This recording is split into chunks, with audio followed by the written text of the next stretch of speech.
The fake world of broke rapper lifestyles. Ladies and gentlemen, welcome back to the channel again. Thank y'all so much for coming over. I got this video here from Culture Decoded, which I'll leave in the description for you guys to check out more, to even subscribe. Now, a lot of you may know, some of you may not, but the industry is very slimy. We'll just say that. You know, a lot of these dudes take these deals and it's not what they think it is, but it's more than what they got, so they take it. And it's the you know, how they lure you in. It's all a facade, man. All this stuff. People be doing these 360 deals, don't even be knowing what they signing, but you know, a lot of stuff goes into this, and a lot of people are attracted to this. You know, a lot of people see these chains and these cars and rims, and they're like, I want that, I need that, I gotta have it. They'll even rob and kill for it. Little do they know, a lot of it is a facade, man. So we gonna check this video out. Appreciate y'all coming over. We ain't gonna waste no more time. Let's jump right into it. I don't want to be a regular rapper. You know why? Because these regular rappers be broke. This shit is capped. The industry is capped. This shit is not real, bro. This shit is all perception and perspective and everything. 50-50, we gonna have and have. Oh, you're in a 360? Wait, DDG said, I don't know if is he independent? I don't know. But when he say cap, you know, as for the people who may be a little older, cap it means lie. The industry is a lie. Hold on, they're asking Lil Yachty if it's a 360 deal. I don't know. No. Wait. Perception and perspective and everything. 50-50, we gonna have and have. Oh, you're in a 360? I don't know. No, don't tell me you don't know. It's amazing how rapper contracts have been the center of ambiguity and confusion for 30 years. How do rappers still not know what's going on with their business? We see it every day. As soon as they get the deal, the first thing they do is get the rapper starter kit. Why is rap the only art form that idolizes being a customer? Yeah, I mean, like 340, this long. Look how many tags, 20 tags already. Great customer.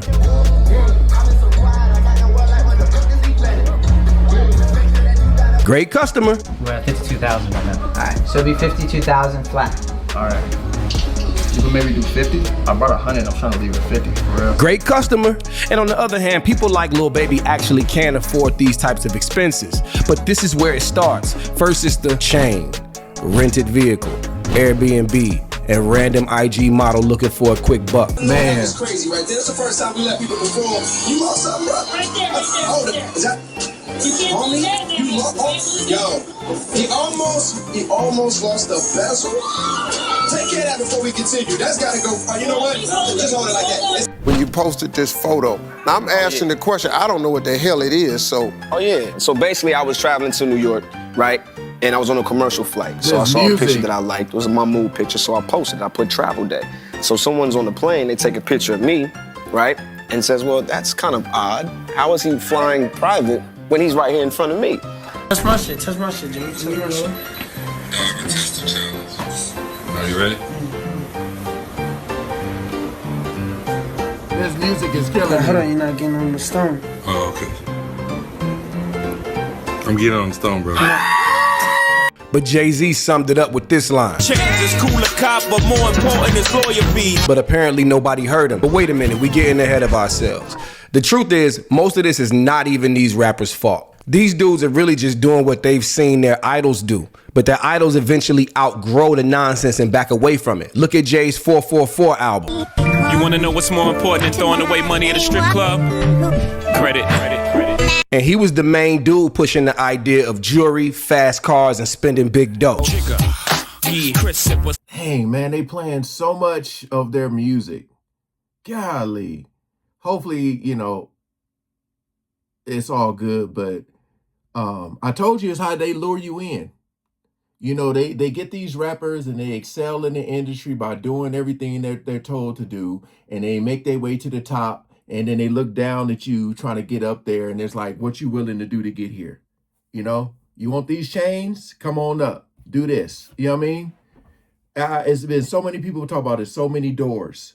Which ones are you willing to go through? You open it and you're going to see something crazy. And some people walk right through there.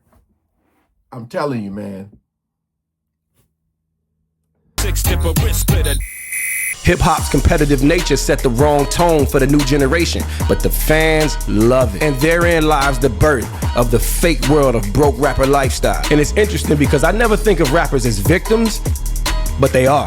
Let's look at how a record contract really breaks down to really understand how broke rappers actually are. Your single was 99 cents, mine was $4. This is an incredibly slept on Jay-Z line, and I'm gonna tell you why. Because it illustrates how far apart good rap business is from bad rap business. And this new generation is almost exclusively bad rap business. So when Jay dropped this line, he was in a joint venture with Def Jam, which usually means somewhere around a 50-50 split. If the single was $4, that means $2 to Rockefeller, $2 to Def Jam. Jay is an executive and an artist, so he gets paid twice on this single. The average artist gets roughly 10%, but since Jay was the boss, he probably paid himself around 25%. 25% of $2 is 50 cents. That leaves $1.50 to be split between Jay, Dame, and Biggs, 50 cents each. So let's assume Jay was getting $1 to his bottom line per single sold. So let's put up the scoreboard. Jay, $1 per single. Now let's look at the new generation. Remember, the new generation is only 99 cents,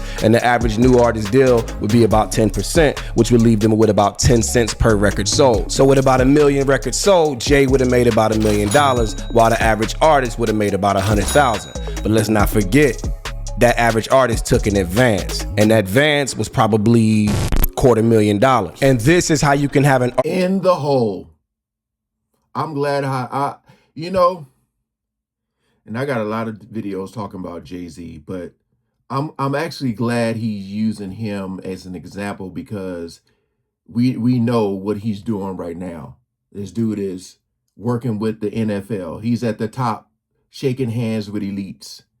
But at the same time, allegedly, you know, I'll just say, y'all know how he got there. But seeing this right here, you approach an artist with $100,000, some just a random dude living with his mama and his siblings, ain't got nothing, you know, they gonna take that. Instead of just working a 9 to 5 and grinding and trying to do something different or just trying to do it on their own. They're gonna take that advance. $250, man. So now you really got to grind to get out of the hole. And a lot of them don't.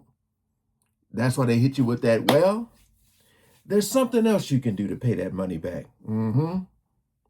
Artists with a platinum single and still be in debt to the label. And the mechanics of how an album works are even worse, but we'll save that for another video. So when you see artists throwing money and copping jewelry, usually that's the money they got from the label to make the album. It's all a big contradiction, because so many artists say they use rap and sell drugs to escape the hood and take care of their families just to get rich and blow it all on bull. Right.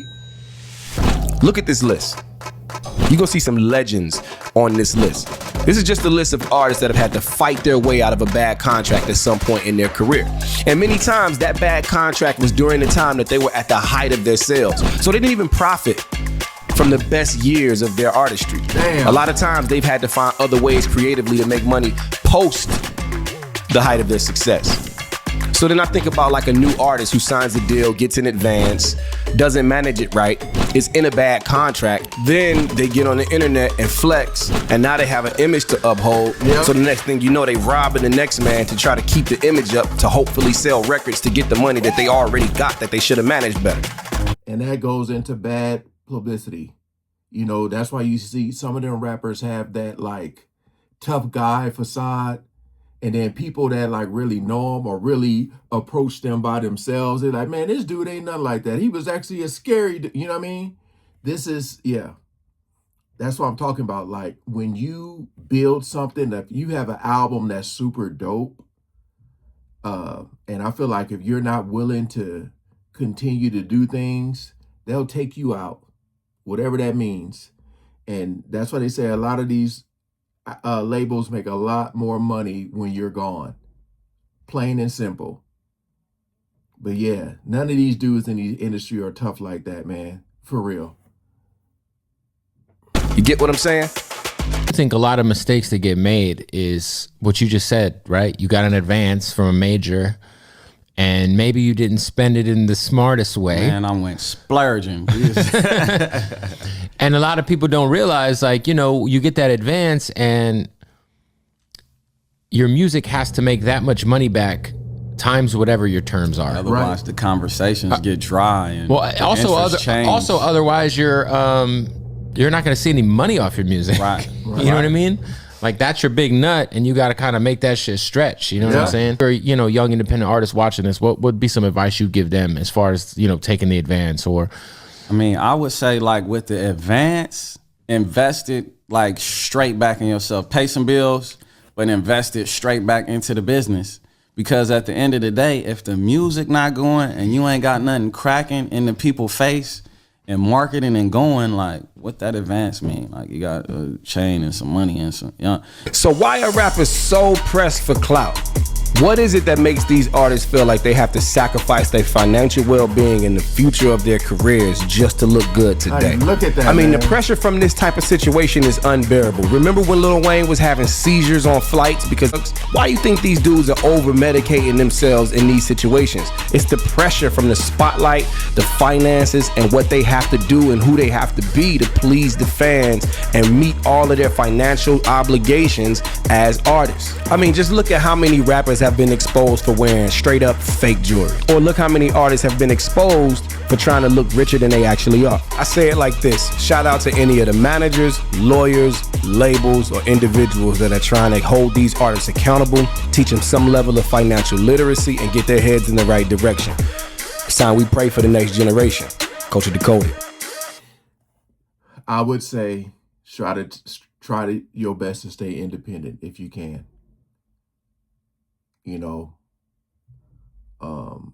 you can just, I'm telling you, people love the rawness, the realness. I talked about in that one of my other videos is how, like, people get famous and the first thing they do is change from what people love them for. I know there's a lot of artists out there who don't really, it's not flashy. People, I think about, like, people like J. Cole.